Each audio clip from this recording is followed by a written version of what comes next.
Hello hello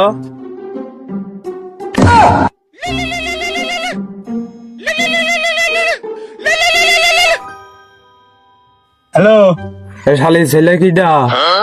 এই শালি চল না, আমি তোর বাপ। এই বেলা ডুবে গেল, বাড়ি আর খোঁজ নেই, তুই কনে রে? আব্বা আমি কনে আছি করতে পারছি না আব্বা। তোর আশপাশে কি আছে? তোর সামনে কি? এই কি রে, আরে কি করছিস?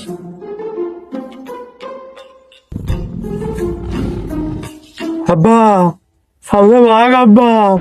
এই মার মার মার, তোর হাতের কাছে যা আছে তাই দিয়ে মার। আমার মতো